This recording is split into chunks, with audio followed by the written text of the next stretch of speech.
thought I was going to the cab. One more appointment first. We'll talk about your impressions of the fight tonight.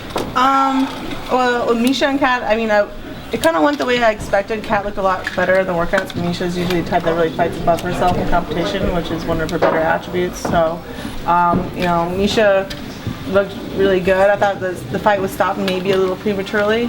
But I mean, Kat looked amazing too. You know, I don't want to take anything away from her. She was lighting her up, and you know, if Misha wants to complain that the fight should have been stopped, but she shouldn't have been in that situation in the first place. So, yeah, I was really impressed with Kat tonight. I saw a lot of things that were helpful, so I'm glad I came and saw it live. And yeah, I'm looking forward to talking, man. It's gonna be cool. You mentioned you wanted to coach against Misha because you thought it'd be good TV and a little bit of fun. I think you just wanted to mess with her a little bit too. Yeah. But now that's not the case. What do you think about facing Kat and being across from her? Well, I always said that the fight that I wanted the most was Kat. So I'm glad that we're actually going to be fighting. And on the show, you know, you never know. It would have been. I think I would have enjoyed tormenting Misha. Whereas, you know, Kat seems pretty cool, but I mean, I don't really know her at all, but she seems cool. And yeah, it's gonna be cool regardless of who I'm coaching against. It's such a unique and historical situation, which seems to be coming up a lot these days. But yeah, it's gonna be awesome regardless. I saw a lot of people on the internet saying there's no way either one of these girls could hang with Ronda. Did you take that impression away at all, or do you feel like she was going to be a worthy adversary? I mean, technically, Kat has a better record than I do right now. She's 8-0, I'm 7-0, and who was it? It was like Rashad and Lyoto. There were only two undefeated people fighting for the championship before, so this is something very uncommon and very special. And I'm happy to be part of it, and I always think of myself as the underdog regardless of what other people think. Sorry. Did you see anything with the submissions that Misha was trying to use to finish Kat that maybe sparked your eye as far as Kat's submission defense? Yeah, there were some things that Misha could have done better, that she was in some really good positions that she could have capitalized on a little better than she did. But it's easy to say that looking from the outside, you never really know. But yeah, if I was in a similar situation, I would think that it would have ended differently. Did you hear about the actual series making the move to UFC on FSN for The Ultimate Fighter next season, that it'll be in a new time slot on Wednesdays at 10 p.m. and what do you think about that? Yeah, I was actually there for the upfronts when they announced the launch of Fox Sports 1, and so I'm really excited to be one of the inaugural programs of the new channel. So yeah, it's a really cool position to be in because I don't know, I don't really know that much about the TV business or anything like that, but it's going to be really cool. Everyone from Fox is really excited about Fox Sports 1, and if Tough is one of the first shows that they're having on it, then it's going to be a great channel. It seems like you and Uriah developed a friendship. What did you think of the fight with Kelvin? You know, it's so like, Uriah and Kelvin are like, they're just it's like, what do you like better, like peach or apple pie? You know what I mean? I'm just kind of stuck. I'm like, I just like pie. Don't make me choose. And you know, Kelvin's adorable and awesome, and you can't help but be happy for him. And Uriah is an amazing guy. He came and stayed with us for a while, and we love him, you know. And it was a really, really good fight, man. And I expected Kelvin to really came out, and he showed a lot of heart. And I think that Uriah showed a lot of his tools that he has, but I don't think he implemented them as well as he could.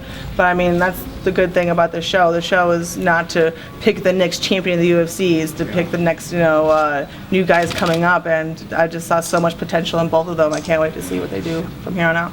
Were you concerned at all about the women's fight tonight, that it would come out as well as it was? I mean, were you thinking, well, I hope it's not a flat fight because I want it, you know, to build up? Oh yeah, I was very much hoping for an exciting fight with the girls. You know, this was the first time that I was able to watch a women's UFC fight from the outside, and so I was really kind of paying attention to how the crowd was receiving them and how, you know, everyone thought of the fight, and it was awesome. People got way more excited for like the scrambles and exchanges between the chicks than they did with the guys. It seemed like, and whenever they start, like everyone freaks out for that, you know, little bit, and. Yeah, I think that they performed extremely well. It was a good back and forth fight, and I'm happy it went the way that it did. Focusing on your next role as a coach, I mean, how much coaching experience do you have, whether it be in judo or mixed martial arts? I mean, is this a cap you've worn before? Yeah, I did quite a bit of coaching in judo before. Helped run the West Coast Judo Training Center for a while for like just little kids, and when it got to the point where I had too much time taken away from MMA. Then my mom kind of took over the program, and I was also teaching at Gompers Middle School in Watts. We started that program there, and that was another thing that my mom was nice enough to take over when all this took up all my time all of a sudden. And but mostly I've been working with like kids trying to cross over into that senior age group. You know, people that are just finishing juniors, moving to seniors, which is the really hardest time, which I think is draws a lot of parallels to this Ultimate Fighter tournament. Is people are looking to move up to the next level and trying to, you know, get on, and I don't really know how I can say it better than move on to the next level. I have other things than that, but yeah, I have some experience in it, but gonna have to help my own coach who has a lot more than me. So I'm probably pretty much gonna be looking over my shoulder to him at the time, like, so what do I say right now? And I'm gonna have a lot of great help. So. Have you given any thought to who else you might bring in, and is there any chance that your mom might be helping you coach? Don't ruin my surprises. You guys have to watch the series and just find out. But yeah, there would be. It would be incomplete without momisms, and live momisms are usually the best. How do you feel about teaching guys and potential future opponents as well? I mean, I'm used to teaching guys that want to learn, you know, and I hope that the kind of guys that try out for this Ultimate Fighter are the kind that are willing to learn from women and are open-minded and don't give me a lot of trouble.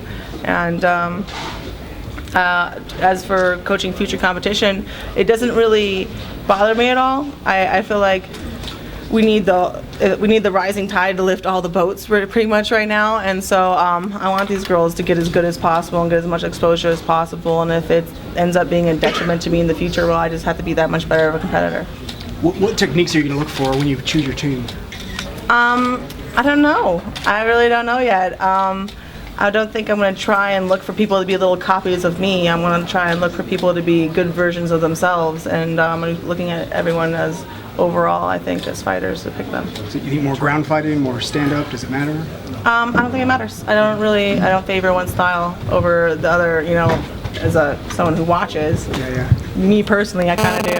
But no, you don't know until you watch people fight. There's a lot of other factors that you look at besides people's speciality. Tryouts are Monday. You know, how deep do you think the class of women is going to be picking from is going to be? I don't know. I mean, I have a lot of girls hitting me up saying that they're going, and I just found out that I'm not allowed to go to the tryouts. I was all planning to go, and I guess they don't usually have the coaches picked while they're having the tryouts. Like, this is a new thing, that they know everything ahead of time. So I'm not going to be able to see any of them until they fight to get into the house. So I don't know. We'll see.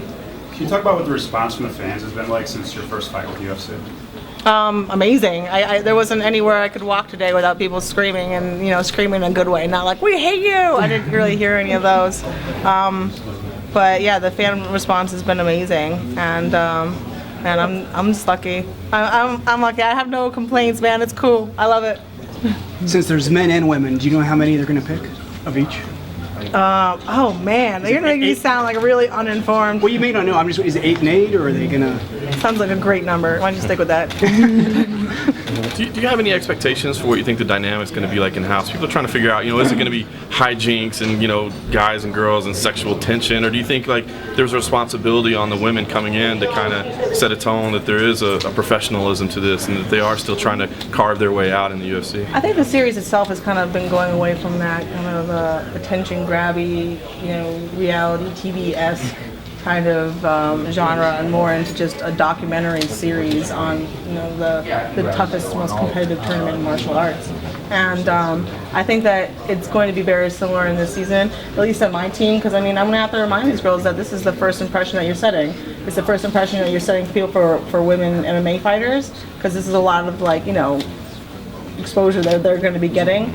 And, you know, if they're chicks, I mean, if they're the chick that was screwing around the house for the rest of their career, they're going to be known as the chick that was screwing around the house. And, you know, sponsors going to be looking at that. You know, everybody's going to be looking at that. So if you think it's $100,000 worth of that lay, then go for it. But I'm just going to remind them there's going to be a lot of very permanent consequences to how they carry themselves in the house. Have you had any pushback from your comments about Fallon Fox to the New York coach? Has UFC or anybody else come and talk to you about it? No, why would we? Oh, I just want to make sure there wasn't any policy, you know, violations with that. Like, how would I have violated the policy? I think the first quote in the story. What was the quote? Oh, something with a used a term for the male anatomy that may have. I said pecker. Yeah. So, how would you like me to use it? Oh no, I was just wanting to make sure there's no fallout. That's all. No, I just wanted to make sure that I understood your question. How would you like me to phrase it? Oh no, I have no problem with that. I was making sure. Okay, yeah, no problem. Let's move on. Ronda, are you worried about any of your athletes, using alcohol in excess during the show? There didn't seem to be too much of that. Are you going to be regulating that on your team? Yeah, I'm expecting them to hold themselves as professionals. I would expect them to be eating as professionals and behaving as such. They're not going to be eating Ben and Jerry's. They're not going to be chugging down, a bunch of Jack. And if they are, then I did a very poor job picking my team. Are they going to get the one beer after practice? They might if they're good. I mean, it depends. I don't know. We'll see. If they're being if they're carrying themselves the way that we want them to, then we'll find ways to reward them. I don't know if one beer will do it or not. Sounds like you're taking the role of coach pretty seriously. You said as long as the guys are willing to learn from me and don't give me any trouble in regulating the alcohol. Big opportunity for you. Yeah. Kind of push the sport in the direction you see fit. Yeah, I think that people need to see that we're serious about this and we're not just a bunch of hoodlums. You can teach them armbar defense. We're going to teach them armbar everything and then a lot of other things as well. You mentioned Kat was the opponent that you wanted stylistically. What about her style is intriguing to you as an opponent? Oh, her stance. She's a southpaw, and in judo, that was a stance that I was used to fighting my whole life. If you're right-handed, that's how you stand in judo. So, yeah, I'm very, very much looking forward to that. It's not more a return to what's comfortable because I kind of had to relearn to fight people with an opposite stance in MMA. So, yeah, I'm really looking forward to setting up a whole lot more creative takedowns from that side. Except what? Southpaw Ronda Rousey. Me? Oh no, why would I need to change for somebody else? They need to change for me.